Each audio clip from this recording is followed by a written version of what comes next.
ನಮ್ಮ ಲೈಲ್ಯಾಂಡ್ ಎತ್ಕೊಂಡು ಟ್ರಯಲ್ ನೋಡೋಣ ಅಂತ ಬಂದ್ವಿ. ಯಾಕೋ ಪಿಕಪ್ ಫುಲ್ಲು ಕಮ್ಮಿ ಆಗಿಬಿಟ್ಟೈತೆ, ಹಂಗಾಗಿ ಶೋರೂಮ್ ಹತ್ರ ತಗೊಂಡು ಹೋಗ್ತಾ ಇದೀವಿ. ಇಲ್ಲೇ ಇದೆ ಒಂದು ಹೊಸದಾಗ ಆಗಿರೋದು ತಿಲಕ್. ಲಾಸ್ಟ್ ಟೈಮ್ ಸೀಟ್ ನಿಮಗೆ ತೋರಿಸಿರ್ಲಿಲ್ವ ಯಾವ ಥರ ಹೊಲಿಸಿದೀವಿ ಅಂತ ನೋಡಿ. ಫುಲ್ ಬೆಡ್ ಆಗಿದೆ ಈಗ, ಫುಲ್ ಅಲ್ಲಿಂದ ಇಲ್ಲಿವರೆಗೂ ಬೆಡ್, ಮತ್ತೆ ಮೇಲ್ ರೂಫಿಂಗ್ ಎಲ್ಲ ಕ್ಲೀನಾಗೆ ಟೈಮ್. ನಮ್ಮ ಗಾಡಿ ಫ್ರಿಜ್ ಫಿಟ್ ಮಾಡೋಕೆ ಇವತ್ತು ಕಾಲ ಕೂಡ ಬಂದೈತೆ. ವೈರಿಂಗ್ ಮಾಡಿಸ್ತಾ ಇದೀವಿ ಫ್ರಿಜ್ಗೆ ಸಪ್ರೇಟಾಗಿ, ಇದಕ್ಕೆ ಹಾಕೋ ಥರ ಫಿಕ್ಸ್ ಮಾಡೋ ಥರ. ಈ ಕಾಂಪೌಂಡರ್ ಬರ್ರಿ ಹಗಲೆಲ್ಲ ಗೇಟ್ ಹಾಕಿ ತೆಗಿತೀರಾ ಅಂತಾರೆ.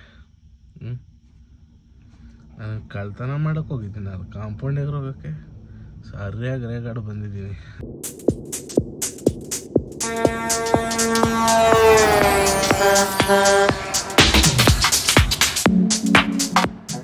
ಹಾಯ್ ಫ್ರೆಂಡ್ಸ್, ಎಲ್ಲರಿಗೂ good morning, welcome back to air clocks. ನಾನು ನಿಮ್ಮ ಅಜಯ್. ಸದ್ಯಕ್ಕೆ ಎಲ್ಲಪ್ಪ ಇದ್ದೀನಿ ಅಂದರೆ ಪೆಟ್ರೋಲ್ ಬಂಕ್ ಹತ್ರ ಬಂದಿದ್ದೀವಿ. ನೈಟು ಮನೇಲಿ ರೆಸ್ಟು ಫುಲ್ ತೊಗೊಂಡು ಈ ಗಾಡಿ ಹತ್ರ ಬಂದಿದ್ದೀವಿ. ಅಲ್ಲೊಂದು ಗಾಡಿ ಐತೆ ನಮ್ಮದು 4352, ಅದು ಲೋಡ್ ಗಾಡಿ ನಿನ್ನೆ ಬಂದಿತ್ತು. ಅದ್ರದ್ದು ವಾಟರ್ ಬಾಡಿ ಲೀಕೇಜ್ ಐತೆ, ಸ್ವಲ್ಪ ಶೋರೂಮ್ ಕಳಿಸ್ಬೇಕು. ಸರ್ವಿಸ್ ಸೆಂಟ್ರ್ ಕಳಿಸಿ ಏನೇನಾಗೈತೆ ಚೆಕ್ ಮಾಡಿಸಿ ಅದನ್ನು ಕಳಿಸ್ಬೇಕು. ಗಾಡಿನ ಸಂಜೆ ಖಾಲಿ ಆಗಬೇಕು. ಅದು ಕೋಲಾರ್ಗೆ ಲೋಡ್ ಆಗೈತೆ. ನಮ್ಮ ಮಾಮೂಲಿ ರಾಯಬಾಗಿಂದ ಬಂದೈತೆ ಅದು ಕೋಲಾರ್ಗೆ. ಅದು ಕೋಳಿ ಫೀಡೆ. ನಮ್ಮ ರಾಯಬಾಗ್ ರೆಗ್ಯುಲರ್ ಇರ್ತದೆ, ತಿಂಗ್ಳಿಗೆ ಒಂದು 5-6 ಟ್ರಿಪ್ ಹೊಡಿತೀವಿ. ಯಾವ್ಯಾವ ಗಾಡಿ ಹೋಗಿರುತ್ತೋ ಆ ಟೈಮಲ್ಲಿ ಆ ಗಾಡಿನ ಅಲ್ಲಿ ಕಳ್ಸೋ ಥರ ಪ್ಲಾನ್ ಮಾಡ್ಕೊತೀವಿ. ಈ ಟ್ರಿಪ್ ಆ ಗಾಡಿ ಹೋಗಿತ್ತು, ಆ ಗಾಡಿ ಕಳಿಸಿದ್ವಿ, ಆ ಥರ. ಈಗ ಸದ್ಯಕ್ಕೆ ನಾವು ಎಲ್ಗಪ್ಪ ಹೋಗ್ಬೇಕು ಅಂದರೆ ವಾಟರ್ ಸರ್ವಿಸ್ ಸ್ಟೇಷನ್ ಹತ್ರ ವಾಟರ್ ಸರ್ವಿಸ್ ಮಾಡಿಸ್ಕೊಂಡು ಗಾಡಿನ ಬಂದು ಲೋಡ್ಗೆ ಹಾಕಬೇಕು. ಏನೋ ಡಿಒ ಬೇಗ ಬೇಗ ಬಂದ್ಬಿಡು, ಬೇಗ ಲೋಡ್ ಮಾಡಿಸ್ತೀನಿ, ಬೇಗ ಹೋಗುವಂತೆ ಮಧ್ಯಾಹ್ನ ಅಷ್ಟೊತ್ತಿಗೆ ಅಂತವ್ರೆ. ನೈಟ್ ಹೋಗಿ ಖಾಲಿ ಮಾಡುವಂತೆ ಅಂದರು. ಅರ್ಜೆಂಟ್ ಇದ್ದಂತ ಮಾಲು, ಬೇಗ ಸರ್ವಿಸ್ ಮಾಡಿಸ್ಕೊಂಬರೋಣ. ಪ್ಲ್ಯಾಟ್ಫಾರ್ಮ್ ಆರಬೇಕಲ್ಲ, ಮತ್ತು ಲೇಟ್ ಆಗಿಬಿಟ್ರೆ ಲೋಡ್ ಮಾಡೋದು ಹಿಂಸೆ. ಹಂಗಾಗಿ ಬನ್ನಿ ಇವಾಗ ಗಾಡಿ ಎತ್ಕೊಂಡು ಹೋಗಿ ವಾಟರ್ ಸರ್ವಿಸ್ ಮಾಡಿಸ್ಕೊಂಬರೋಣ. ಅದು AC ಸ್ವಲ್ಪ ಕೆಲಸ ಮಾಡಿಸ್ಬೇಕು, ಲೋಡ್ ಆದಮೇಲೆ ಬೇಕಾದ್ರೆ ಮಾಡಿಸಿದ್ರಾಗುತ್ತೆ. ಗಾಡಿ ತೊಗೊಂಬಂದು ವಾಟರ್ ಸರ್ವಿಸಿಗೆ ಬಿಟ್ಟಿದ್ದಾಯಿತು. ಸರ್ವಿಸ್ ಮಾಡ್ತಾಯಿದ್ರು ಆಲ್ರೆಡಿ. ಫಸ್ಟು ತೊಟ್ಟಿಗೆ ನೀರು ಹೊಡಿಸ್ತಾ ಇದ್ದೀನಿ, ಆಮೇಲೆ ಬಾಡಿ ಎಲ್ಲ ತೊಳಿತಾರೆ, ಬಾಡಿ ಕ್ಯಾಬಿನ್ ಎಲ್ಲ. ಹೊರಗಡೆ ಮಾತ್ರ ಕ್ಯಾಬಿನ್ ಒಳಗೆ ನಾನೇ ಕ್ಲೀನ್ ಮಾಡ್ಕೊತೀನಿ. ಬಂದೊಂದು 2 ಅವರ್ ಆಯಿತು. ಗಾಡಿ ಆಲ್ಮೋಸ್ಟ್ ಎಲ್ಲ ಸರ್ವಿಸ್ ಕಂಪ್ಲೀಟ್ ಆಗಿದೆ. ಶೇಪನ್ನು ತೊಳಿತಾ ಇರಲ್ಲ, ಅಷ್ಟು ತೊಟ್ಟಿ ಎಲ್ಲ ತೊಳೆದ್ರು ಆಲ್ರೆಡಿ. ಈಗ ಶೇಪನ್ನು ತೊಳ್ಸ್ಕೊಂಡು ಇಲ್ಲಿಂದ ಸೀದಾ ಹೋಗ್ಬೇಕು. ಗಾಡಿದು ಸರ್ವಿಸ್ ಎಲ್ಲ ಮಾಡಿಸ್ಕೊಂಬಂದಿದ್ದಾಯಿತು. ನೋಡ್ಬೋದು ಗಾಡಿ ಇವಾಗ ಯಾವ ಥರ ಕಾಣ್ತಾ ಐತೆ ಅಂತ. ಗಾಡಿ ಇವಾಗ ಸಕ್ಕತ್ತಾಗಿ ಕಾಣ್ತಾ ಐತೆ ನೋಡಿ. ಗಾಡಿ ಯಾವಾಗಲೂ ನೀಟಾಗಿದ್ದರೆ ನೋಡೋಕ್ಕೆ ಚೆಂದ ಗಾಡಿ. ಈಗ ಗಾಡಿ ತೊಗೊಂಬಂದು ಇಲ್ಲಿ ಬಂಕ್ ಹತ್ರ ಹಾಕಿದ್ದೀನಿ. ಇವತ್ತೇನು ಕೆಲಸ ಇಲ್ಲ. ಇವಾಗ ಏನಪ್ಪ ನಮ್ಮ ಕೆಲಸ ಅಂದರೆ, ಇವತ್ತು ಬಂದು ಒಂದು ಗಾಡಿ ಆ ಕಡೆಯಿಂದ ಬರ್ತಾ ಐತೆ. ಆ ಗಾಡಿ ಸ್ವಲ್ಪ ಚೆಕಿಂಗ್ ಎಲ್ಲ ಮಾಡಿಬಿಟ್ಟು ಗಾಡಿನ ಬೆಂಗಳೂರು ಕಳಿಸ್ಬೇಕು. ಇನ್ನೊಂದು ಗಾಡಿ ಹಿರಿಯೂರಲ್ಲಿ ಖಾಲಿ ಆಗ್ತಾಯಿದೆ. ಆ ಗಾಡಿ ಬಂದು ಫ್ಯಾಕ್ಟ್ರಿ ಲೋಡ್ ಆಗುತ್ತೆ, ಆ ಫ್ಯಾಕ್ಟ್ರಿಗೆ ಬಿಡಿಸ್ಬೇಕು ಲೋಡ್ಗೆ. ಇವತ್ತು 2 ಗಾಡಿಗೆ ನಾನು ಡಿಒ ಬಂದಿದ್ದು, 2 ಲೋಡ್ ಆಗೋದು. ಇವತ್ತು ಒಂದೇ ಗಾಡಿ ಡಿಒ, ಹಂಗಾಗಿ ಆ ಗಾಡಿ ಒಂದು ಲೋಡ್ ಆಗುತ್ತೆ. ಮತ್ತು ಇನ್ನೊಂದು ಗಾಡಿ ಭಾರತ್ ಬೆಂಜಲ್ಲಿದೆ ಶೋರೂಮಲ್ಲಿ. ವಾಟರ್ ಬಾಡಿ ಲೀಕೇಜ್ ಇತ್ತು, ವಾಟರ್ ಬಾಡಿ ಚೇಂಜ್ ಮಾಡ್ಸೋಕೆ ಗಾಡಿ ಬಿಟ್ಟಿದ್ವಿ. ಇನ್ನೊಂದು ಬೆಳಿಗ್ಗೆ ಹೋಯ್ತಲ್ಲ ನಮ್ಮ ಸಲಗ, ಅದ್ರ ಹತ್ರ ಸ್ವಲ್ಪ ಹೋಗಿ ಏನಾಗೈತಲ್ಲ ನೋಡಿ ಬಿಲ್ ಕಟ್ಟಿ ಬರಬೇಕು. ಈಗ ಶೋರೂಮ್ ಹತ್ರ ಹೋಗ್ತಾ ಇದ್ದೀನಿ, ಭಾರತ್ ಬೆಂಜ್ ಹತ್ರ ಹೋಗಿ ಬರಬೇಕು. ಈ ಗಾಡಿದೆಲ್ಲ ಮುಗೀತು. ಅದು ಫ್ರಿಜ್ ಒಂದು ಕಲೆಕ್ಷನ್ ಒಂದು ಇವತ್ತು ಕೊಡಿಸ್ಬೇಕು. ಎಲೆಕ್ಟ್ರಿಷಿಯನ್ ಬರ್ತೀನಿ ಅಂತ ಹೇಳ್ತವ್ರೆ. AC ಅವ್ರಿಗೆ ಫೋನ್ ಮಾಡಿದೆ, ಅದೊಂದು ಸ್ವಲ್ಪ ರೆಡಿ ಮಾಡಿಸ್ಬೇಕು. ಅವರು ಬರ್ತೀನಿ ಅಂತಂದು ಹೇಳ್ತವ್ರೆ. ಏನು ಮಾಡೋದು, ಇವತ್ತು ಎಷ್ಟೊತ್ತಿದ್ರೆ ಕೆಲಸ ಎಲ್ಲ ಮುಗಿಸ್ಕೊಂಡು ನಾಳೆಯಿಂದ ರಜೆಗಳಾಗ್ದಂಗೆ ಡ್ಯೂಟಿ ಮಾಡಬೇಕು. ಒಂದಿನ ವೇಸ್ಟ್ ಆಗೋಯ್ತು ಇವತ್ತು. ಅಮೂಲ್ಯವಾದ ದಿನಗಳು ಇವೆಲ್ಲ ವೇಸ್ಟ್ ಮಾಡೋಂಗಿಲ್ಲ. ಒಂದೊಂದು ದಿನವೂ ಇಂಪಾರ್ಟೆಂಟು ವೆಹಿಕಲ್ ಫೀಲ್ಡಲ್ಲಿ. ಒಂದೊಂದು ದಿನವೂ ವೇಸ್ಟ್ ಮಾಡೋಂಗಿಲ್ಲ. ಇವತ್ತು ಲೋಡ್ ಇಲ್ಲದೆ ಕಾರಣ ವೇಸ್ಟ್ ಆಯ್ತು ಅಷ್ಟೇ. ನಿನ್ನೆ ಅಂತೂ ಸಂಡೇ, ಇವತ್ತು ಲೋಡ್ ಮಾಡಲೇಬೇಕಿತ್ತು. ಲೋಡ್ ಇಲ್ದಿದ್ದಕ್ಕೆ ಇವತ್ತು ಟೈಮ್ ವೇಸ್ಟ್ ಆದಂಗೆ ಅಷ್ಟೇ. ಬನ್ನಿ ಭಾರತ್ ಬೆಂಜ್ ಹತ್ರ ಹೋಗಿ ಗಾಡಿದೆಲ್ಲ ಸ್ವಲ್ಪ ರೆಡಿ ಆಗೈತೆ ಅಂತ ಹೋಗಿ ನೋಡಿಕೊಂಡು ಬಿಲ್ಗೆಲ್ಲ ಪೇ ಮಾಡಿ ಬರೋಣ. ಬಂದ್ಬಿಟ್ಟು ಅಷ್ಟರಲ್ಲಿ ಸಣ್ಣ ಗಾಡಿ ಒಂದು ಬರುತ್ತೆ, ಅದ್ರದ್ದೆಲ್ಲ ಚೆಕಿಂಗ್ ಮಾಡಿ ಕಳಿಸ್ಬೇಕು. ನಾನು ಲೋಕಲಲ್ಲೇ ಇರಬೇಕು. ನಾನು ಲಾಂಗ್ ಹೋದೆ ಅಂದರೆ ಇಲ್ಲಿ ಗಾಡಿಗಳು ಮೇಂಟೈನ್ ಮಾಡೋರು ನೋಡ್ಕೊಳ್ಳೋರು ಯಾರು ಇರೋಲ್ಲ. ಪ್ರತಿ ಟ್ರಿಪ್ಪು ಚೆಕ್ ಮಾಡೋಕ್ಕಾಗಲ್ಲ ಗಾಡಿಗಳನ್ನ. ಟೈರ್ ಕರೆಕ್ಟಾಗಿ ಸವಿತಿದೆಯೋ, ಆಯಿಲ್ ಕರೆಕ್ಟಾಗಿದೆಯೋ, ಕೂಲೆಂಟ್ ಕರೆಕ್ಟಾಗಿದೆಯೋ, ಪ್ರತಿಯೊಂದು A to Z ಗಾಡಿ ಟ್ರಿಪ್ಗೂ ಚೆಕ್ ಮಾಡಿಸ್ತಾ ಇದ್ದೀವಿ. ಇವಾಗ ನಾನು ಚೆಕ್ ಮಾಡ್ತೀನಿ. ನಾನು ಇಲ್ಲ ಅಂದರೆ ನಮ್ಮ ಮಾವರು ಇರ್ತಾರೆ ಇಲ್ಲೇ ಊರಲ್ಲಿ, ಅವರಾಗಲಿ ಚೆಕ್ ಮಾಡ್ತಾ ಇರ್ತಾರೆ. ಸ್ವಲ್ಪ ಸ್ಟ್ರಿಕ್ಟಾಗಿ ಗಾಡಿಗಳನ್ನ ಮೇಂಟೈನ್ ಮಾಡಬೇಕು. ಯಾಕಂದರೆ ಲೂಸ್ ಬಿಟ್ಬಿಟ್ರೆ ಈ ಅಕ್ಕಿ ಆರ್ದಂಗೆ ಆರ್ಬಿಡ್ತಾರೆ ಡ್ರೈವರ್ಗಳು. ಹಾಗಾಗಿ ಸ್ವಲ್ಪ ಬಿಗಿ ಇಟ್ಕೊಂಡು ಗಾಡಿಗಳನ್ನ ಕ್ಲೀನಾಗಿ ಮೇಂಟೈನ್ ಮಾಡಿಸ್ಬೇಕಷ್ಟೆ. ನಮಗೇನು ಗುರು, ಗಾಡಿಗಳನ್ನ ಕರೆಕ್ಟಾಗಿದ್ದರೆ ಸಾಕು, ಅವ್ರು ಏನಾರ ಮಾಡ್ಕೊಳ್ಳಿ. ಈ ಥರ ಸಮಸ್ಯೆ ನೋಡೋಣ. ಬನ್ನಿ ಈಗ ಫಸ್ಟ್ ಶೋರೂಮ್ ಹತ್ರ ಹೋಗಿ ಬರೋಣ ಮತ್ತೆ ಗಾಡಿ ಹತ್ರ. ಸದ್ಯಕ್ಕೆ ನಮ್ಮ ಗಾಡಿ ಇಲ್ಲಿದೆ ಬೆಂಜು, ನಮ್ಮ ಪಕ್ಕ ಲೈಲ್ಯಾಂಡು ಬಂತು ಒಂದು ಲೋಡ್ ಗಾಡಿ. ಅದು ಬಂದು ಬೆಂಗಳೂರಿಗೆ ಹೋಗಬೇಕು. ಅದು ಇವತ್ತು ಹೋಗುತ್ತೆ, ಈಗ ಹೋಗುತ್ತೆ. ಅದನ್ನು ನಾಳೆ ಬೆಳಗ್ಗೆ 4 ಗಂಟೆಗೆ ಖಾಲಿ ಮಾಡಬೇಕು ಆ ಗಾಡಿನ. ಈ ಗಾಡಿ ಇನ್ನೊಂದು ಗಾಡಿ ಇದು ಬಂದಿದೆ, ಇದು ಬಂದು ಲೋಡ್ ಕಳಿಸ್ಬೇಕು. ಫ್ಯಾಕ್ಟ್ರಿ ಒಳಗೆ ಹೋಗ್ತದೆ. ಅದು ಸ್ವಲ್ಪ ಕಸ ಕ್ಲೀನ್ ಮಾಡ್ಕೊತಾ ಇದ್ರು. ಆ ಗಾಡಿ ಲೋಡ್ ಆಗುತ್ತೆ, ಈ ಗಾಡಿ ಖಾಲಿ ಮಾಡಿಸ್ಬೇಕು. ಈ ಗಾಡಿಗೆ ನಾಳೆ ಲೋಡ್ ಆಗುತ್ತೆ. ಇಷ್ಟು ಗಾಡಿಗಳು ಅಪ್ಡೇಟ್ ಇವತ್ತಿಂದು. ನಮ್ಮ ಲೈಲ್ಯಾಂಡ್ ಎತ್ಕೊಂಡು ಟ್ರಯಲ್ ನೋಡೋಣ ಅಂತ ಬಂದ್ವಿ. ಯಾಕೋ ಪಿಕಪ್ ಫುಲ್ಲು ಕಮ್ಮಿ ಆಗಿಬಿಡೈತೆ, ಹಂಗಾಗಿ ಶೋರೂಮ್ ಹತ್ರ ತಗೊಂಡು ಹೋಗ್ತಾ ಇದ್ದೀವಿ. ಇಲ್ಲೇ ಇದೆ ಒಂದು ಹೊಸದಾಗಿ ಆಗಿರೋದು, ತಿಲಕ್ ಮೋಟರ್ಸ್ ಅಂತ ಬೈಪಾಸಲ್ಲೇ. ಸರ್ವಿಸ್ ಸೆಂಟ್ರ್ ಮಾತ್ರ, ಸೇಲ್ಸ್ ಇಲ್ಲ, ಸರ್ವಿಸ್ ಒಂದೇ. ಅಲ್ಲಿಗೆ ಹೋಗ್ತಾ ಇದ್ದೀವಿ ಇವಾಗ ಗಾಡಿ ತೊಗೊಂಡು. ಲೈಲ್ಯಾಂಡ್ ಸರ್ವಿಸ್ ಸೆಂಟ್ರಿಗೆ ತೊಗೊಂಬಂದು ಗಾಡಿದು ಸ್ವಲ್ಪ ಡೀಸೆಲ್ ಲೀಕೇಜ್ ಇತ್ತು, ಹಂಗಾಗಿನೇ ಗಾಡಿ ಬೇಗ ಸ್ಟಾರ್ಟ್ ಆಗ್ತಾ ಇರಲ್ಲ. ಅದನ್ನೆಲ್ಲ ರೆಡಿ ಮಾಡಿಸ್ಕೊಂಡಿದ್ದಾಯಿತು. ಡೀಸೆಲ್ ಲೀಕೇಜ್ ಆಗ್ತಾಯಿತ್ತು. ನನಗೆ ಅಲ್ಲೇ ಡೌಟ್ ಬಂತು ಪಕ್ಕ ಡೀಸೆಲ್ದು ಇದು ಕೆಲಸ ಅಂತ. ಸದ್ಯಕ್ಕೆ ಫುಲ್ ರೆಡಿ ಆಯಿತು. ಇವಾಗ ಸೆಲ್ಫ್ ಹೊಡೆದು ನೋಡೋಣ ಒಂದ್ಸರಿ ಗಾಡಿ ಬೇಗ ಸೆಲ್ಫ್ ಆಗುತ್ತೋ ಇಲ್ಲ ಅಂತ. ಒಂದ್ಸರ ಅಲ್ಲಿ ಲೀಕೇಜ್ ಚೆಕ್ ಮಾಡ್ರಿ ಕೆಳಗೆ. ಈಗ ಬೇಗ ಸೆಲ್ಫ್ ಆಗ್ತಾಯಿದೆ. ಈಗ ಆಗ್ತೈತಾ? ಅದು ಈ ಕಡೆ ಏರ್ ತಗೊಂಡಿತ್ತು.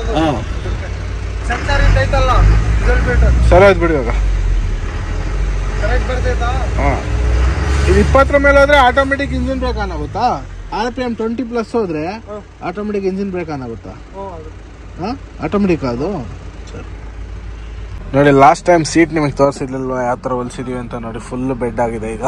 ಫುಲ್ ಅಲ್ಲಿಂದ ಇಲ್ಲಿವರೆಗೂ ಬೆಡ್, ಮತ್ತು ಮೇಲೆ ರೂಫಿಂಗ್ ಎಲ್ಲ ಕ್ಲೀನಾಗೆ ಡೈಮಂಡ್ ಕಟ್ಟೆ ರೆಬ್ಜಿನ್ ಹಾಕ್ಸಿ ಸಕ್ಕತ್ತಾಗೈತೆ ಗಾಡಿ ಇವಾಗ. ನೋಡಿ, ಮಲ್ಕೊಂಡ್ರೆ ಹಂಗೆ ಸ್ವರ್ಗ ಅಂದ್ಕೊಳ್ಳಿದ್ರ ಮೇಲೆ. ನೋಡಿ ಹೆಂಗೆ ಹೋಗುತ್ತೊಳಗೆ, ಫುಲ್ಲು ಕುಷನ್ನು ಒರ್ಜಿನಲ್ ಹಾಕ್ಸ್ಬಿಟ್ಟಿದ್ದೀವಿ. ಏನು ಟೆನ್ಷನ್ನೇ ಇಲ್ಲ, ಆರಾಮಾಗಿ ಒಳ್ಳೆ ನಿದ್ದೆ ಮಾಡ್ಬೋದು. ಹಂಗೆ ಗಾಡಿ ತೊಗೊಂಡು ಟ್ರಯಲಿಗೆ ಬಂದ್ವಿ. ಗಾಡಿ ಎಲ್ಲ ರೆಡಿ ಆಗಿತ್ತು. ಇವಾಗ ಪಿಕಪ್ ಎಲ್ಲ ಸೂಪರ್ ಆಗೈತೆ. ಗಾಡಿ ಸರಿಯಾಗಿ ಓಡ್ತೈತೆ. ಈಗ ಆರಾಮಾಗಿ ಹೋಗ್ಬೋದು. ಮುಂಚೆ ಬೆಳಗ್ಗೆಯಿಂದ ಗಾಡಿ ಓಡ್ಸೋಕ್ಕೆ ಆಗಿಲ್ಲ ಅಂತ. ಇವಾಗ ಅದು ಡೀಸೆಲ್ ಪೈಪ್ ಲೀಕೇಜ್ ಇದ್ದಿದ್ದರಿಂದ ಇಷ್ಟೆಲ್ಲ ಸಮಸ್ಯೆ ಆಗಿದೆ ಅಷ್ಟೇ. ಅದರಿಂದ ಡೀಸೆಲ್ ಫಿಲ್ಟರ್ ಎಲ್ಲ ಚೇಂಜ್ ಮಾಡೋ ಪರಿಸ್ಥಿತಿ ಬಂತು. ಚಿಕ್ಕ ಗಾಡಿನ ಸೀದಾ 100 ಪಾಯಿಂಟ್ ಕಳಿಸಿದ್ದಾಯಿತು. ಸ್ವಲ್ಪ ಕೆಲಸ ಎಲ್ಲ ಇತ್ತಲ್ಲ, ಇಲ್ಲೇ ಸರ್ವಿಸ್ ಸೆಂಟ್ರಲ್ಲಿ ಮಾಡಿ ಕಳಿಸಿದ್ದಾಯಿತು. ಇವಾಗ ನಾವು ಮನೆ ಕಡೆ ಹೋಗೋಣ ಬನ್ನಿ. The next day. Hi friends, ಎಲ್ಲರಿಗೂ ಗುಡ್ ಮಾರ್ನಿಂಗ್. ನಾನು ನಿಮ್ಮ ಅಜಯ್. ಸದ್ಯಕ್ಕೆ ಇವತ್ತಿನ ಬ್ಲಾಗ್ ಏನಪ್ಪ ಅಂದರೆ, ನಮ್ಮ ಬೆಂಜ್ಗೆ ಫ್ರಿಜ್ ಫಿಟ್ ಮಾಡಿಸಿದ್ವಲ್ಲ, ಅದು ಕಲೆಕ್ಷನ್ ಕೊಡಿಸಿರಲಿಲ್ಲ. ಟ್ರಿಪ್ ಎಲ್ಲ ಕಲೆಕ್ಷನ್ ಕೊಡಿಸ್ತಾ ಇದ್ದೀವಿ. ಕಲೆಕ್ಷನ್ ಕೊಡಿಸ್ಕೊಂಡು ಈಗ ಇಲ್ಲಿಂದ ಹೊರಡಬೇಕು. ಲೋಡೆಲ್ಲ ಆಗಿದೆ ಆಲ್ರೆಡಿ. ಮಧ್ಯಾಹ್ನ ಲೋಡ್ ಮಾಡಿ ಗಾಡಿ ನಿಲ್ಲಿಸಿದ್ವಿ. ಮಧ್ಯಾಹ್ನಕ್ಕೆ ಲೋಡ್ ಆಗಿತ್ತು. ಫ್ರಿಜ್ ಕಲೆಕ್ಷನ್ ಎಲ್ಲ ಕೊಡ್ತಾ ಇದ್ದಾರೆ. ಇವತ್ತಿನ ಬ್ಲಾಗ್ ಬಂದು ಫ್ರಿಜ್ ಕಲೆಕ್ಷನ್ ಕೊಡಿಸ್ಕೊಂಡು ಸ್ವಲ್ಪ ಗಾಡಿದು ಐಟಮ್ಸ್ ಎಲ್ಲ ಮನೆಗೆ ಹಾಕೋದಿತ್ತು, ಅದನ್ನ ಹಾಕಿ ಮನೆಯಿಂದ ಬೇಕಾಗಿರೋ ಐಟಮ್ಸ್ ಎಲ್ಲ ಹಾಕ್ಕೊಂಡು ನಾಳೆಯಿಂದ ಕುಕಿಂಗ್ ಮಾಡೋಣ ಅಂತ ಪ್ಲಾನ್ ಮಾಡಿದ್ದೀವಿ ಗಾಡಿ. ಹಾಗಾಗಿ ಲೈಟ್ ಫುಡ್ ಮಾತ್ರ ಕುಕ್ ಮಾಡ್ಕೊಳೋದು. ನೋಡೋಣ, ಫ್ರಿಜ್ ಫಿಟ್ ಮಾಡ್ಸೋಣ ಇವಾಗ. ಫಸ್ಟು ಫಿಟ್ ಮಾಡಿಸ್ಬಿಟ್ಟು ಆಮೇಲೆ ಇಲ್ಲಿಂದ ಹೊರಡೋದು. ಎಲ್ಲಿಗೆ ಏನು ಅಂತ ಆಮೇಲೆ ಹೇಳ್ತೀನಿ ಬನ್ನಿ. ಫಸ್ಟು ಫ್ರಿಜ್ ಫಿಟ್ ಮಾಡಿಸ್ಕೊಳ್ಳೋಣ. ನಮ್ಮ ಗಾಡಿ ಫ್ರಿಜ್ ಫಿಟ್ ಮಾಡೋಕ್ಕೆ ಇವತ್ತು ಕಾಲ ಕೂಡ ಬಂದೈತೆ. ವೈರಿಂಗ್ ಮಾಡಿಸ್ತಾ ಇದ್ದೀವಿ ಫ್ರಿಜ್ಗೆ ಸಪ್ರೇಟಾಗಿ. ಇದಕ್ಕೆ ಹಾಕೋ ಥರ ಫಿಕ್ಸ್ ಮಾಡೋ ಥರ ವೈರಿಂಗ್ ನಡೀತಾ ಐತೆ. ಇನ್ಮೇಲೆ 24/7 ಫ್ರಿಜ್ಜು ಆನಲ್ಲೇ ಇರ್ತದೆ. ಇನ್ಮೇಲೆ ಫ್ರೇಮ್ ಎಲ್ಲ ಇದೇ ಥರ ನೋಡಿ ಮಾಡಿಸಿದ್ದವತ್ತು. ಇನ್ನು ಕ್ಲೀನಾಗಿ ರೆಡಿ ಆಗುತ್ತೆ ಫ್ರಿಜ್ಜು. ಯಾವಾಗೂ ಆನ್ ಆಗಿರುತ್ತೆ, ಯಾವಾಗೂ ಏನಾನ ಐಟಮ್ಸ್ ಇಟ್ಕೊಳಕ್ಕೆ ಚೆನ್ನಾಗಿರ್ತದೆ.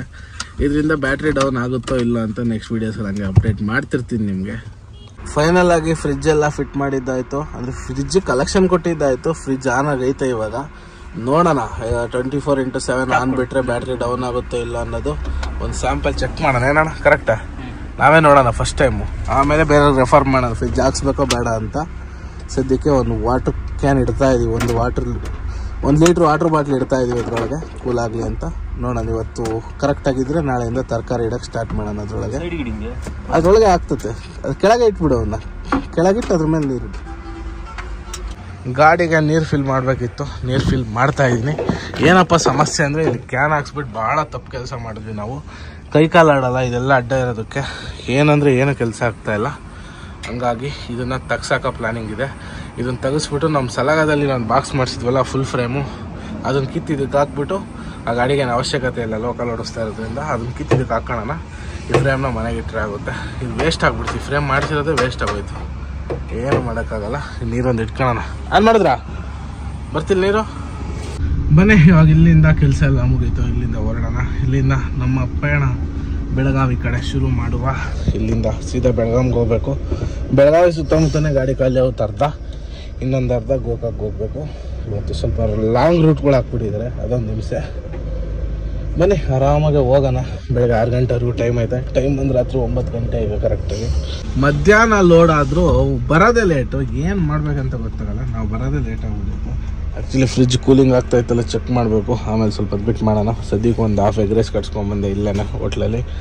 ಮುಂದೆ ಹೋಗೆಲ್ಲ ತಿನ್ನೋಣ ನೆಕ್ಸ್ಟ್ ಟೋಲಲ್ಗಿನ. ಯಾಕಂದರೆ ಇಲ್ಲೇ ತಿಂತ ನಿದ್ದೆ ಬಂದುಬಿಡುತ್ತೆ. ಇನ್ನು 10:30 ಇವಾಗಿನ ಹೆಬ್ಬಾಳ್ ಟೋಲಲ್ಲಿ ಇದ್ದೀನಿ. ಮತ್ತೆ ನಿದ್ದೆ ಬಂದರೆ ಎಡವಟ್ ಆಗ್ಬಿಡುತ್ತೆ. ಬೆಳಿಗ್ಗೆ ಬೇಗ ಖಾಲಿ ಮಾಡೋಕ್ಕಾಗಲ್ಲ ಗಾಡಿ.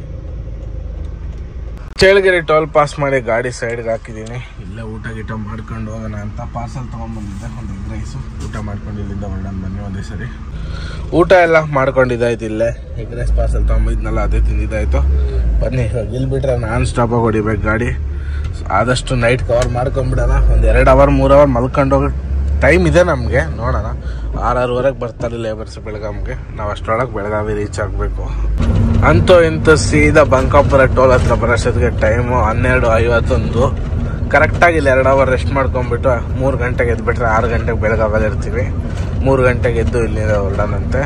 2 ಅವರ್ ರೆಸ್ಟ್ ಮಾಡೋಣ. 12 ಅಂದರೆ 12ರಿಂದ 1, 1ರಿಂದ 2. ಟೋಲ್ ಹತ್ರ ಮಕ್ಕಂಡ್ರೆ ಪಕ್ಕ ನಿದ್ದೆ ಆಗಲ್ಲ ಅಂತ ಗೊತ್ತಾಯ್ತು. ಟೋಲ್ ಹತ್ರ ನಿಲ್ಸಕ್ಕೆ ಹೋಗಿಲ್ಲ. ಮುಂದೆ ಎಲ್ಲ ನೋಡೋಣ ಜಾಗ ನೋಡಿ ನನ್ನ ಸೈಡ್ಗೆ ಹಾಕ್ಕೊಂಡು ಒಂದು 2 ಅವರ್ ರೆಸ್ಟ್ ಮಾಡೋಣಂತೆ. ಬನ್ನಿ ಟೋಲ್ ಹತ್ರ ಅಂತ ನಿಲ್ಲಿಸ್ಲಿಲ್ಲ, ಹಂಗೆ ಬಂದ್ಬಿಟ್ಟೆ ಸೀದಾ ಹೋಗೋಣ ಹುಬ್ಳಿ ಕಡೆ. ಹುಬ್ಳಿ ಭಾರತ್ ಬೆಂಜ್ ಹತ್ರ ಬಂದ್ವಿ. ಆ್ಯಡ್ ಬ್ಲೋ ಪ್ರತಿ ಟ್ರಿಪ್ಪು ಒಂದು ಆ್ಯಡ್ ಬ್ಲೋ ಬಕೆಟ್ ತೊಗೊಬೇಕು, ಹೋಗ್ಬೇಕು. ಇದೇ ನಮ್ಮ ಕೆಲಸ ಆಗ್ಬಿಟ್ಟೈತೆ. ಬನ್ನಿ ಆ್ಯಡ್ ಬ್ಲೋ ತೊಗೊಂಡು ಹೋಗೋಣ. ಏನಾನ ಗನ್ ಏನಾನ ಸ್ಟಾರ್ಟ್ ಮಾಡಿದಾರ ಇಲ್ಲ ಗೊತ್ತಿಲ್ಲ. ಲಾಸ್ಟ್ ಟ್ರಿಪ್ ಕೇಳಿದಾಗ ಈ ಟ್ರಿಪ್ ಅಷ್ಟೊತ್ತಿಗೆ ಆಗುತ್ತೆ ಅಂತ ಹೇಳಿದ್ರು. ಬಟ್ ಈ ಟ್ರಿಪ್ಪು ಇನ್ನು ಅದಾಗೆ ಕಾಣ್ತಾ ಇಲ್ಲ. 24/7 ಆ್ಯಡ್ ಬ್ಲೋ ನೋಡೋಣ. ಅದೊಂದು ಗಾಡಿ ನಿಂತಿದೆ, ಗಾಡಿಯಿಂದ ನೋಡೋಣ. ಇಲ್ಲ ಇನ್ನು ಸ್ಟಾರ್ಟ್ ಆಗಿಲ್ಲ. ಇದ್ದಂಗಿದೆ ಬಟ್ ಆಗ್ತಾರ ಇಲ್ಲ ಗೊತ್ತಿಲ್ಲ. ಹುಬ್ಳಿ ಶೋರೂಮ್ ಹತ್ರ ಹೋಗಿ ಅಡ್ಬ್ಲು ತೊಗೊಂಬಂದು ಇಲ್ಲೇ ಇಟ್ಕೊಂಡಿದ್ದೀನಿ. ಬೆಳಿಗ್ಗೆ ಅಷ್ಟೊತ್ತಿಗೆ ಹಾಕ್ಬೇಕು, ಕಮ್ಮಿ ಐತೆ. ಹಂಗಾಗಿ ಏನಪ್ಪ ಸಮಸ್ಯೆ ಅಂದರೆ ಇಲ್ಲಿ ಇವತ್ತು ಯಾರೋ ಬೇರೆಯವ್ರು ಇದ್ರು ಸೆಕ್ಯೂರಿಟಿ. ಹೋದೆ ಸೀದಾ ಅಡ್ಬ್ಲುಗೆ ಅಂತ. ಏನು ಅನ್ಬೇಕು ಅವರು, ಈ ಕಾಂಪೌಂಡರ್ ಬರ್ರಿ ಹಗಲೆಲ್ಲ ಗೇಟ್ ಹಾಕಿ ತೆಗಿತೀರಾ ಅಂತಾರೆ. ನಾನು ಕಳ್ತನ ಮಾಡೋಕ್ಕೆ ಹೋಗಿದ್ದೀನಿ, ಅದು ಕಾಂಪೌಂಡಿಗೆ ಹೋಗೋಕ್ಕೆ ಸರಿಯಾಗಿ ರೇಗಾಡು ಬಂದಿದ್ದೀನಿ. ನಾನು ಕಳ್ತನ ಮಾಡೋಕ್ಕೆ ಬಂದಿರ್ತೀವಿ. ಈಗ ಅಕಸ್ಮಾತ್ ನಾನು ಕಾಂಪೌಂಡಿಗೆ ಹೋದೆ ಅಂದ್ಕೊಳ್ಳಿ, ಗೇಟ್ ಎಗ್ರಿ, ನಾಳೆ ಏನೇನು ಹೆಚ್ಚು ಕಮ್ಮಿ ಆಯಿತು, ಯಾರು ಜವಾಬ್ದಾರಿ ಅದಕ್ಕೆ? ಏನು ಕರ್ಮ ಬರು ನಮಗಂತೂ. ಗೇಟ್ ಅವ್ರ ಕೆಲಸಕ್ಕೆ ಇಟ್ಟಿರೋದು ನೈಟ್ ಸೆಕ್ಯೂರಿಟಿ ಅಂತ. ಗೇಟ್ ತೆಗೆದು ಹಾಕೋಕ್ಕೂ ಮೈವಾರ ಅವ್ರಿಗೆ. ಏನು ಹೇಳ್ತೀರಾ ಹೇಳಿ ಇಂಥವ್ರಿಗೆಲ್ಲ? ನನಗೆ ರೋಪ್ ಹೊಡಿತಾರೆ ಫಸ್ಟು. ಗೇಟ್ ಯಾರು ಬರೋಕ್ಕಾಗಲ್ಲನ್ರಿ, ಬಾಗಲ್ ತೆಗಿತಿರಲ್ಲ ಗೊತ್ತಾಗಲ್ಲ ಅಂತ. ನಾನೇ ಅವಾಗ ಸ್ವಲ್ಪ ರೈಸರ್ನ ಅವ್ರು ಸೈಲೆಂಟ್ ಆಗ್ತಾರೆ. ಏನೂ ಮಾಡೋಕ್ಕಲ್ಲ, ಇಲ್ಲಿ ಗಾಡಿ ನಿಲ್ಸಂಗಿಲ್ಲ. ಬನ್ನಿ ಇವಾಗ ಇಲ್ಲಿಂದ ಹೊರಡೋಣ. ಮತ್ತು ಇವಾಗ ನನಗಿರೋ ಸಮಸ್ಯೆ ಏನು ಗೊತ್ತಾ, ಹೋಗಿದ್ರೆ ಹುಬ್ಳಿ ಎಲ್ಲ ದಾಟ್ಬಿಟ್ಟು ಧಾರವಾಡ ಪಾಸ್ ಮಾಡಿ ಮುಂದೆ ಹೋಗೆಲ್ಲ ಮಲಗಬೇಕು. ಇಲ್ಲಾಂದರೆ ಹುಬ್ಳಿಗಿನ ಹಿಂದೆನೇ ಎಲ್ಲ ಮಲಗಬೇಕು. ಸಿಂಗಲ್ ರೋಡಲ್ಲಿ ಎಲ್ಲೂ ಮಲಗೋಕ್ಕಾಗಲ್ಲ. ಸಿಂಗಲ್ ರೋಡಲ್ಲಿ ಸ್ವಲ್ಪ ಕಳ್ತನ ಜಾಸ್ತಿ, ಹಂಗಾಗಿ ಎಲ್ಲೂ ಮಲಗೋಕ್ಕಾಗಲ್ಲ. ಅಪ್ಪ ಗಾಡಿ ಎದ್ದೆದ್ದಾಗುತ್ತೆ. ನೋಡೋಣ ಬನ್ನಿ ಹೆಂಗಾಗುತ್ತೋ ಹಂಗೆ ಮಾಡೋಣ. ಹುಬ್ಳಿಗಿನ ಹಿಂದೆನೆಲ್ಲ ಒಂದು 2 ಅವರ್ ರೆಸ್ಟ್ ಮಾಡಿ ಹೋಗಿ ಟ್ರೈ ಮಾಡೋಣ. ಅಲ್ಲಿಂದ ಬಂದು ಹುಬ್ಳಿ ಎಂಟ್ರೆನ್ಸಿಗೆ ಒಂದು ಪೆಟ್ರೋಲ್ ಪಂಪ್ ಐತೆ, ಇಂಡಿಯನ್ ಆಯಿಲು. ಇಲ್ಲೇ ಗಾಡಿ ಸೈಡ್ಗೆ ಹಾಕಿದ್ದೀನಿ. ಇಲ್ಲಿ ನೈಟ್ ಸೆಕ್ಯೂರಿಟಿ ಪೂರ್ತಿ ಇರ್ತಾರೆ, ಅನ್ನೋರು ಇರ್ತಾರೆ, ಏನು ಟೆನ್ಷನ್ ಇಲ್ಲ. 4 ಗಂಟೆಗೆ ಎಬ್ಬರಿಸಾಗಿದ್ದೀನಿ. ಇಲ್ಲಿ 4 ಹೋಗ್ಬಿಟ್ರೆ ಕರೆಕ್ಟ್ 6:15 ಅಷ್ಟೊತ್ತಿಗೆ ಬೆಳಗಾವಿ ಹೋಗ್ತೀನಿ. ಇಲ್ಲಿಂದ 100 ಕಿಲೋಮೀಟ್ರ್ ಅಷ್ಟೇ. ಆರಾಮಾಗಿ ಹೋಗೋಣಂತೆ. ಒಂದು ರೌಂಡ್ 2 ಅವರ್ ರೆಸ್ಟ್ ಮಾಡಿಕೊಂಡು ಆಮೇಲೆ ಹೋಗೋಣ ಆರಾಮಾಗಿ. ಏನು ಟೆನ್ಷನ್ ಇಲ್ಲ, ಸೆಕ್ಯೂರಿಟಿ ಇರ್ತಾರೆ. ಒಂದು ಜೊತೆಗೆ ಒಂದು ಬ್ಲ್ಯಾಕ್ ಕಲರ್ ನಾಯಿ ಯಾವಾಗೂ ಇರ್ತದೆ ಇಲ್ಲೇ. ರಾತ್ರಿ ಇದೆ ಮಂಕಲ್ಲಿ ಹಾಕೊಂಡು ಮಲಗಿದ್ದು. ಇವಾಗ ಬೆಳಿಗ್ಗೆ ಎದ್ದಿದ್ದಾಯಿತು. ಸ್ವಲ್ಪ ಲೇಟ್ ಆಗ್ಬಿಡೋದು, 5 ಗಂಟೆ ಆಯಿತು. ಇಲ್ಲಿಂದ ಬಿಡಾನ ಬನ್ನಿ. ಇಲ್ಲೇ ಟೀ ಆಗೈತೆ, ಟೀ ಕುಡ್ಕೊಂಡು ಹೋಗೋಣ. ಆ್ಯಕ್ಚುಲಿ ಇಲ್ಲಿ ಮಲಗಿದ್ದು ಒಳ್ಳೆ ನಿದ್ದೆ ಆಯಿತು. 2 ಅವರ್ ಅಂತ ಮಲಗಿದ್ರೆ 3 ಗಂಟೆಗೆ ಹೋಗ್ಬಿಟ್ಟೈತೆ. 4 ಗಂಟೆಗೆ ಎಬ್ಬರಿಸೋಕೆ ಹೇಳಿದ್ರೆ ಅವ್ರಿಗೆ 5 ಗಂಟೆಗೆ ಎಬ್ಬರಿಸಿದ್ದಾರೆ. ಏನೂ ಮಾಡೋಕ್ಕಾಗಲ್ಲ. ಬನ್ನಿ ಇವಾಗ ಇಲ್ಲಿಂದ ಗಾಡಿ ಎತ್ಕೊಂಡು ಹೋಗೋಣ. ಇಲ್ಲಿಂದ ಕರೆಕ್ಟಾಗಿ ಇನ್ನೂ 2 ಅವರ್ ಬೇಕು ಬೆಳಗಾವಿ ಹೋಗೋಕ್ಕೆ. ಲೇಬರ್ಸ್ ಫೋನ್ ಮಾಡಿದ್ರು 7 ಗಂಟೆ ಕರೆಕ್ಟಾಗಿ ಬೆಳಗಾವಿಲಿ ಇರ್ತೀನಿ ಅಂತ ಹೇಳಿದ್ದೀನಿ. ನೋಡೋಣ ಏನಾಗುತ್ತೆ ಅಂತ. 7:15 ಆಗೋಯ್ತು ಹಿರಿಯ ಬಾಗೇವಾಡಿಗೆ ಬರೋ ಅಷ್ಟೊತ್ತಿಗೆ. ಇಲ್ಲಿಂದ ಇನ್ನೊಂದು 20 ಕಿಲೋಮೀಟ್ರು 15 ಕಿಲೋಮೀಟ್ರ್ ಅಷ್ಟೇ ಅನಿಸುತ್ತೆ ಬೆಳಗಾವಿ. ಹೋಗೋಣ ಆರಾಮಾಗಿ. ಫಸ್ಟು ಆ್ಯಡ್ ಬ್ಲೋ ತೊಗೊಂಡು ಹಾಕಬೇಕು. ಇಲ್ಲಿ ಇಟ್ಟಿರೋದ್ರಿಂದ ಸುಮ್ಮನೆ ಸೌಂಡ್ ಮಾಡ್ತಾ ಇರ್ತದೆ ನೋಡಿ, ಯಾವ ರೇಂಜಿಗೆ ಸೌಂಡ್ ಮಾಡ್ತದೆ ಅದು. ಮನೆ ಸೀದಾ ಟೋಲ್ ಪಾಸ್ ಮಾಡಿಕೊಂಡು ಲೇಬರ್ಸ್ ಬಂದು ಆಲ್ರೆಡಿ ವೆಯ್ಟ್ ಮಾಡ್ತಾ ಇದ್ದಾರೆ. ಬೇಗ ಹೋಗಬೇಕು. ನಂದೇ 1 ಅವರ್ ಲೇಟ್ ಆಗೋಯ್ತು. ಗಾಡಿ ನುಗ್ತಾನೆ ಇಲ್ಲ ಯಾಕೋ. ಇಷ್ಟೊತ್ತಿಗೆ ಆ್ಯಕ್ಚುಲಿ ನಾವು ರೀಚ್ ಆಗಬೇಕಿತ್ತು ಅನ್ಲೋಡಿಂಗ್ ಪಾಯಿಂಟು, ಬಟ್ ಇನ್ನೂ ಆಗಿಲ್ಲ. ಬೆಳಗಾಂ ಬೈಪಾಸಲ್ಲಿ ಲೇಬರ್ಸ್ ಇದ್ದಾರೆ, ಹೋಗಿ ಕರ್ಕೊಂಡು ಹೋಗೋಣ ಫ್ರೂಟ್ ಮಾರ್ಕೆಟ್ ಹತ್ರ. ಫೈನಲ್ ಆಗಿ 7:45ಗೆ ಬೆಳಗಾವಿ ರೀಚ್ ಆಗಿದ್ದಾಯಿತು. ಮುಂದೆ ಲೇಬರ್ಸ್ ಇದ್ದಾರೆ, ಅವ್ರನ್ನ ಕರ್ಕೊಂಡು ಅನ್ಲೋಡಿಂಗ್ ಪಾಯಿಂಟ್ಗೆ ಹೋಗಬೇಕು. ಓಕೆ, ಈ ವಿಡಿಯೋನ ಕೂಡ ಇಲ್ಲಿಗೆ ಮುಗಿಸೋಂಥ ಟೈಮ್ ಆಯಿತು. ಮತ್ತೆ ಇಲ್ಲಿಂದ ಹೊಸ ವ್ಲಾಗ್ ಕಂಟಿನ್ಯೂ ಆಗುತ್ತೆ. ವಿಡಿಯೋ ಇಷ್ಟ ಲೈಕ್ ಮಾಡಿ, ಶೇರ್ ಮಾಡಿ, ಕಮೆಂಟ್ ಮಾಡಿ. ಯಾರು ಚಾನಲ್ ಹೊಸದಾಗಿ ನೋಡ್ತಾ ಇರೋ ದಯವಿಟ್ಟು ಸಬ್ಸ್ಕ್ರೈಬ್ ಮಾಡ್ಕೊಂಡಿದ್ರೆ ಸಪೋರ್ಟ್ ಮಾಡ್ತಾ ಇರಿ. ಓಕೆ, ಎಲ್ರಿಗೂ ಬಾಯ್. ಮತ್ತೆ ನೆಕ್ಸ್ಟ್ ವ್ಲಾಗ್ ಅಲ್ಲಿ ಸಿಗೋಣ. ಅಲ್ಲಿವರೆಗೂ ಟೇಕ್ ಕೇರ್, ಟಾಟಾ, ಬಾಯ್ ಬಾಯ್.